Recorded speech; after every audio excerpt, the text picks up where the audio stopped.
화면에 보시는 곳은 이 영상에서 소개할 서울특별시 관악구입니다. 요즘 관악구 이야기 들어보셨나요? 네? 달동네는 관심이 없으시다고요? 차라리 노도강이 낫다고요? 물론 그럴 수 있습니다. 근데 관악구도 강남이랑 접근성이 좋아서 가성비 단지로 최근에도 거래가 나오고 있습니다. 모르셨죠? 사실 요즘 서울도 10억 넘는 아파트는 줄줄이 계약 취소되고 있다. 지금 서울집 사면 호구된다. 이런 기사들이 많이 나와서 그냥 지켜봐라. 그냥 월세 살면서 기회를 노려라 하는 분들이 많은데요. 근데 지금 관악구에 집을 알아보시는 분들은 고민이 많으실 겁니다. 왜냐면 관악구가 서울이라 집값은 결국 오를 것도 같은데 관악구라 상대적으로 안 오르고 그럴 거면 차라리 전세 사는 게 나을 것 같고 여기서 왔다 갔다 하실 텐데요. 그런데 결국 전세를 선택하시는 분은 향후 계획이 있는 분이었고 매매를 선택하시는 분은 관악구 살기 좋아서 오래오래 살 생각으로 접근하시는 분들이었습니다. 사실 관악구 단지들이 너무 좋습니다. 그 이유가 일단 저렴합니다. 바로 옆에 동작구 사당동 단지들과 가격 차이만 봐도 경쟁력이 있습니다. 관악구 아파트 가격은 10억 아래 단지들이 많은데 강남이나 삼성으로 출퇴근하는데 10분이면 가는 단지들도 많거든요. 솔직히 요즘 서울에서 10억 이하 찾기 쉽지 않은데 이게 관악구라 가능한 거거든요. 그리고 관악구도 실제로 많이 올랐습니다. 세금 걱정은 하시고 계시지만 한편으로는 웃고 계실 텐데요. 네? 이번 규제 때문에 떨어져요? 죄송한데 어디가 떨어졌나요? 관악구 아파트 호가는 더 오르던데 사실 이번에 규제가 수도권 6억 대출 제한이 걸리다 보니까 10억 이상 단지들은 조용합니다. 하지만 관악구는 10억 이하 단지들이 많다 보니 상황이 다른데요. 그렇다고 관악구가 우리가 아는 쾌적한 서울 분위기 단지들이 많지 않다 보니 지금 시점에 관악구에 집을 사는 게 맞는지는 고민되시는 것도 당연합니다. 왜냐면 지금 경기가 너무 안 좋기 때문인데요. 특정 대기업 아니면 월급 오를 가능성이 높지 않기 때문에 일단 지켜보는 자라고 하시는 것 같은데요. 저는 반대로 갑자기 떼 돈 벌 수 있는 부동산에 사람들이 제대로 베팅할 것 같다고 보는데 선생님은 어떻게 보시나요? 사실 이래서 저희는 지금 서울 관악구 타이밍 괜찮다. 가격 조정이 되는 물건이 있다면 도전해봐라 말씀을 드리는데요. 이유에 대해서는 뒤에서 자세히 설명드릴 테니까 꼭 들어보십시오. 그 전에 관악구의 데이터를 보시면 규제 이후에 확실히 거래량은 줄었습니다. 현재 기준으로 6월에 283건 거래되었고 많으면 300, 350건까지도 될 것 같지만 7월은 100건 정도 나올 것으로 예상이 되는데요. 하지만 관악구 매물은 계속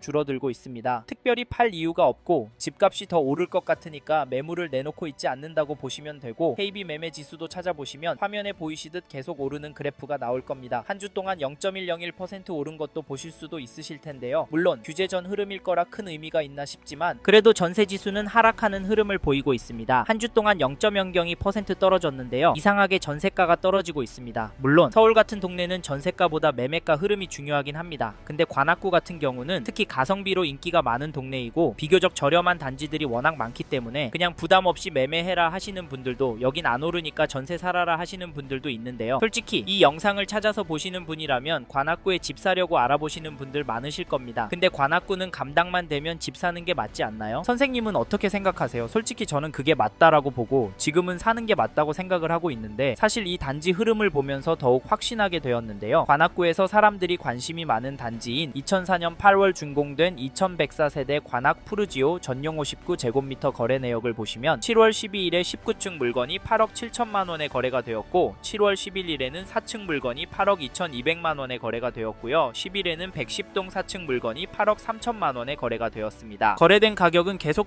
올라가고 있는 모습입니다. 충격적인 건 규제가 나온 이후에도 1, 2천 가까이 오른 가격에서 계약이 나왔다는 점인데요. 이거 어떻게 보세요? 네? 규제 전에 이미 가계약금 넣은 거라고요? 이제 관악구도 하락할 거라고요? 그래서 이젠 상승은 아니다. 조만간 조정이 될 거다라고 하실 수 있지만 사실 규제가 터지고도 이런 시기에 이런 흐름이 나왔다는 건 규제가 영향이 없는 건 아닐까 생각해 보셔야 합니다. 저의 코멘트도 참고하시고 이 단지 호가를 보시면 낮은 가격 순으로 115동 3층 물건이 8억 4천부터 9억 2천까지 나와 있고 최신 순으로 보면 8억 5천, 8억 9천 수준의 가격들로 나오고 있습니다. 어떠신가요? 역시 호가는 거래가보다 비싸죠? 솔직히 이거 잡으면 호구된다 생각이 드실 겁니다. 사실 현장에서도 이런 이야기가 나오기도 하는데 미세하게 조정은 될 겁니다. 하지만 큰 폭의 조정은 아닐 테니 큰 기대는 안 하셨으면 좋겠네요. 다음으로 전세 거래도 살펴보면 최근 거래는 별로 없습니다. 7월 16일에 8층 물건이 4억 7천, 12일에는 8층 물건이 4억 8천에 계약이 되었습니다. 전세가는 큰 폭으로 상승하는 흐름은 아닙니다. 개인적인 생각으로 전체적으로 현재 시점에서 매매가와 전세가가 3억, 4억 정도 차이가 날 텐데요. 이러면 매매하는 게 마음 편하지 않을까요? 매수가 부담이 되신다면 전세 사는 것도 나쁘진 않습니다. 그런데 뭔가 전략은 가지고 전세로 들어가는 결정하셨으면 좋겠습니다. 아셨죠? 그리고 관악구에서 이 단지도 꼭 보셨으면 좋겠는데요. 어디냐면 죄송합니다. 잠깐 3초만 내주셔서 구독 부탁드립니다. 구독 눌러주시는 여러분 대대손손 부자 되실 텐데, 왜냐면 유익한 부동산 정보로 돈 버실 테니까요. 댓글 상단에 있는 카카오 채널도 추가해주시면 마청풀에서 드리는 분양 정보, 급매물건 정보도 받아보실 수 있습니다. 마청풀 카카오 채널도 추가 부탁드릴게요. 선생님은 꼭 복 받으실 겁니다. 감사합니다.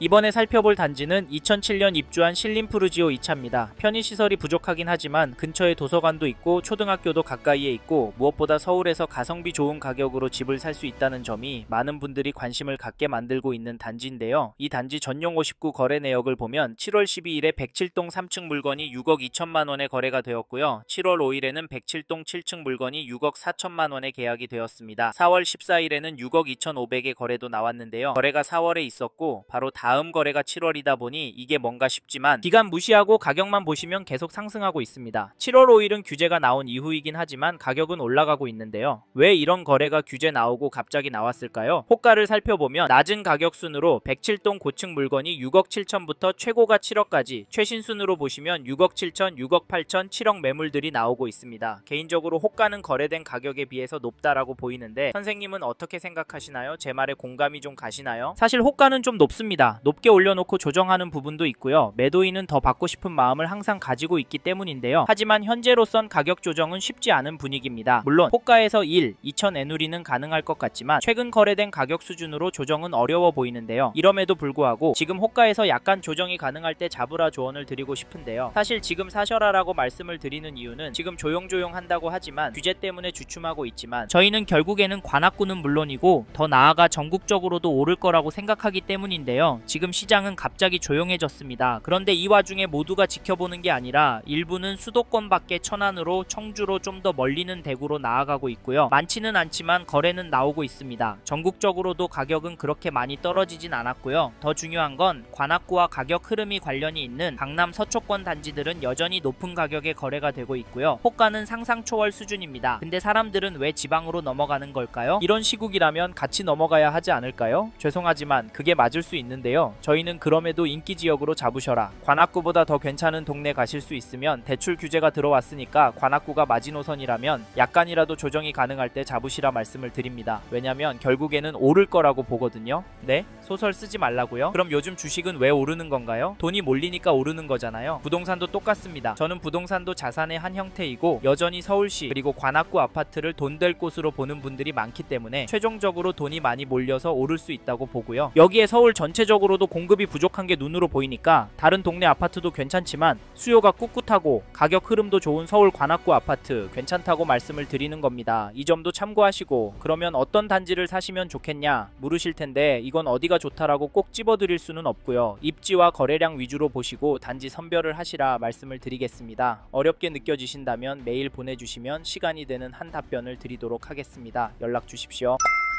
이번 영상에서 서울 관악구 아파트 시장에 대해 말씀드렸습니다. 관심이 가신다면 영상이 끝나고 이 지역에 대해 좀 더 검색해 보시길 바랍니다. 이번 영상에서 언급된 내용들에 대하여 좀 더 궁금하신 내용이 있으시다면 댓글로 남겨주세요. 최대한 빠르게 답변을 드리도록 하겠습니다. 다음 영상에서도 부동산 투자에 도움이 되는 정보 나누어 드리도록 하겠습니다. 구독과 좋아요 그리고 알림 설정 부탁드립니다. 감사합니다. 좋은 하루 보내세요.